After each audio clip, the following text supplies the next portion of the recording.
사랑하는 성도님들 안녕하세요. 이렇게 온라인으로 뵙게 돼서 감사하고 또 반갑습니다.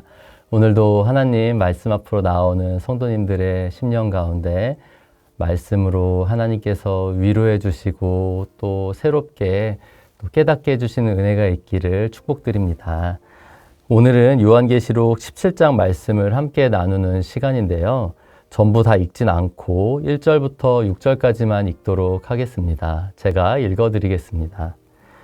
또 7 대접을 가진 7 천사 중 하나가 와서 내게 말하여 이르되 이리로 오라. 많은 물 위에 앉은 큰 음녀가 받을 심판을 내게 보이리라. 땅의 임금들도 그와 더불어 음행하였고 땅에 사는 자들도 그 음행의 포도주에 취하였다 하고 곧 성령으로 나를 데리고 광야로 가니라.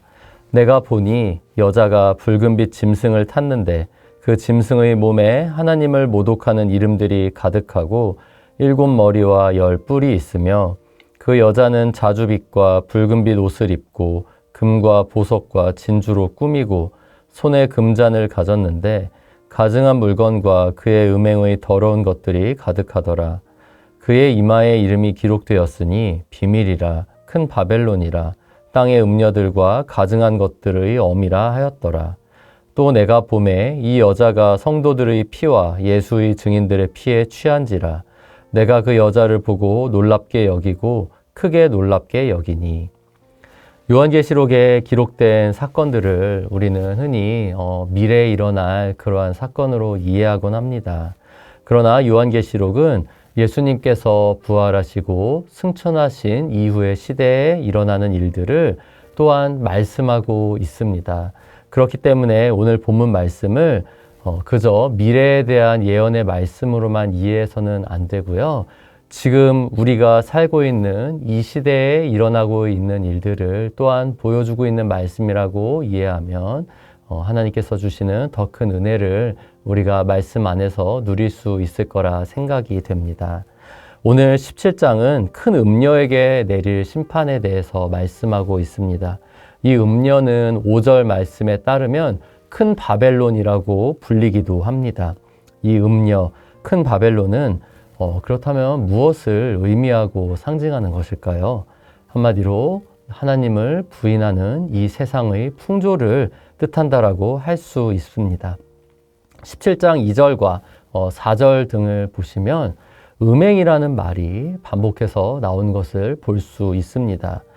이 음행이란 성경에서는 성적인 범죄만을 의미하기보다는 하나님을 믿지 않고 다른 우상을 사랑하고 섬기는 그러한 영적인 죄를 의미하고 있습니다.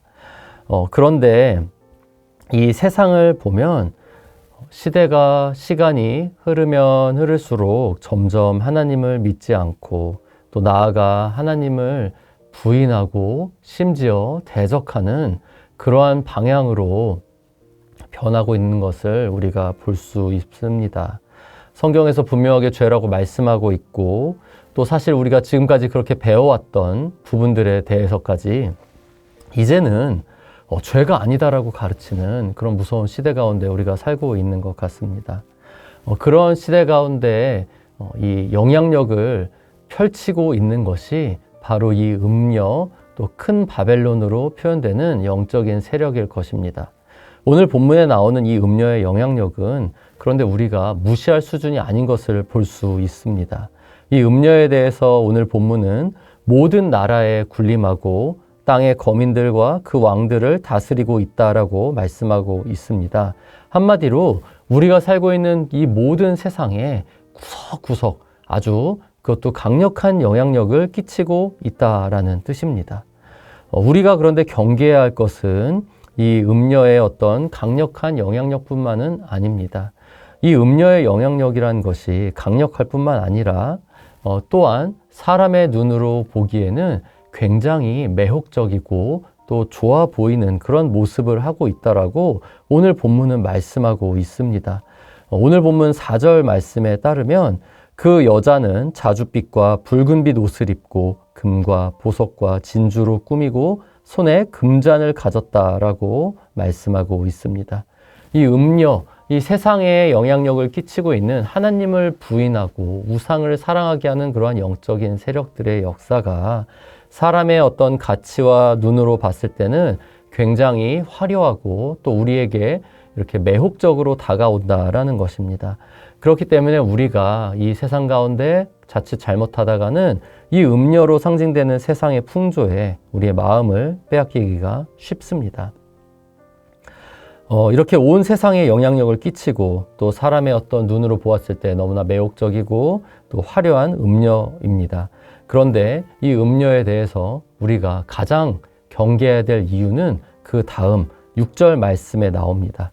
또 내가 보매 이 여자가 성도들의 피와 예수의 증인들의 피에 취한지라. 내가 그 여자를 보고 놀랍게 여기고 크게 놀랍게 여기더니.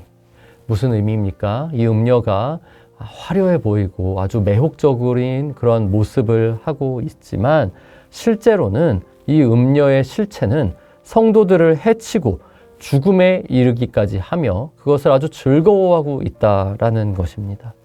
우리가 그렇기 때문에 이 세상 가운데 역사하고 있는 이 음료의 영향력에 대해서 깨어서 주의해야 할 것입니다. 물론 우리가 세상을 살아가는 가운데 세상에서 얻을 수 있는 어떤 그런 즐거움과 기쁨 자체가 잘못된 것은 아니라고 생각을 합니다. 영화를 보거나 드라마를 시청하거나 쇼핑하거나 운동을 하며 우리가 세상에서 그런 즐거움들을 느끼곤 하는데요. 그런 세상에서 경험하는 즐거움들 역시 하나님께서 헛된 세상을 살아가는 가운데 우리에게 허락하신 즐거움이라고 성경은 전도서는 특별히 말씀하고 있습니다.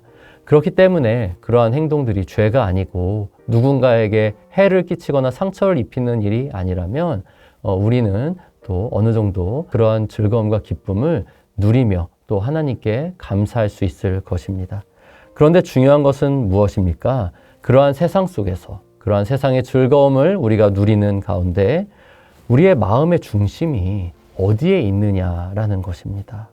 우리도 모르게 세상이 주는 즐거움에 조금씩 취하고 그 즐거움에 조금씩 빠져들어서 어느새 하나님보다 이 세상이 주는 즐거움이 나에게 더 크고 중요한 부분을 차지하고 있지는 않으십니까? 자기 자신을 정직하게 한번 돌아보는 시간을 오늘 가지셨으면 좋겠습니다. 그리고 만일 내가 지금 그러한 상태라면 하나님을 기뻐하고 하나님께 예배드리고 이 신앙생활을 하는 것보다 세상이 주는 즐거움과 기쁨이 나에게 더 크게 느껴지고 거기서 더 큰 만족을 느끼며 그러한 세상이 나에게 더 중요한 가치로 여겨지고 있다라면 하나님을 부인하는 이 세상의 풍조에 휩쓸려서 이 성도의 피에 취해 있는 음료에 지금 희생양이 되어가고 있는지도 모릅니다. 저는 오늘 이 말씀을 또 묵상하면서 삼손이라는 인물이 떠올랐습니다. 삼손하면 아주 힘센 장사의 대명사로 불리는 사람이고 그래서 교회를 다니지 않는 사람도 한 번쯤은 들어본 이름일 것입니다. 삼손은 하나님께 아주 특별한 은사를 받아서 엄청난 힘을, 능력을 갖고 있었습니다. 그런데 성경에서 증거하고 있는 그 삼손의 말로는 어떠했습니까? 아주 비참했습니다. 모든 힘을 잃어버리고 원수였던 블레셋의 포로로 잡혀서 두 눈을 뽑히기까지 하였습니다. 그러한 엄청난 힘을 가졌던 삼손이 어떻게 그렇게 비참한 말로를 갖게 되었을까요? 이 삼손에 대한 말씀을 가만히 보면 그러한 일은 하루아침에 일어났던 것이 아님을 우리가 알게 됩니다. 삼손은 하나님께 구별된 사람으로 태어나고 성장했습니다. 그러나 성인이 되고 그가 조금씩 하나님보다 자신이 느끼는 기쁨, 또 하나님보다 자신이 얻을 수 있는 유익을 우선시하기 시작을 했습니다. 그러면서 조금씩 하나님의 말씀을 타협하고 그가 살기 시작을 했습니다. 그러한 시간들이 흐르고 그러한 마음이 점점 하나님보다 다른 것으로 그가 흘러가면서 삼손은 결국 모든 힘을 잃고 비참한 말로를 맞게 되었던 것입니다. 사랑하는 성도 여러분, 우리가 참 즐거움이 가득하고 화려한 시대, 풍요로운 시대를 살아가고 있는 것 같습니다. 또 그러한 세상이 우리에게 늘 무엇을 말하고 있습니까? 내가 너에게 정말 모든 것을 줄 수 있다라고 늘 세상은 우리에게 말하고 있는 것처럼 느껴집니다. 또 그 세상 가운데 우리가 만나는 또 우리가 관계 맺는 참 많은 사람들이 하나님 없이 그렇게 세상을 의지하고 또 세상이 주는 기쁨과 즐거움이 인생의 전부인 것 마냥 살아가고 있습니다. 그러한 세상 속에서 우리도 살아가다 보니까 어느새 하나님보다 세상을 더 사랑하는 그러한 세상의 풍조에 휩쓸리게 되고 또 세상을 더 의지하며 살기가 쉬운 것 같습니다. 그러나 이 시대 가운데 또한 큰 음녀, 바벨론이 역사하고 있다는 것을 우리가 반드시 오늘 말씀을 기억하는 가운데 우리 마음에 새겨야 할 것입니다.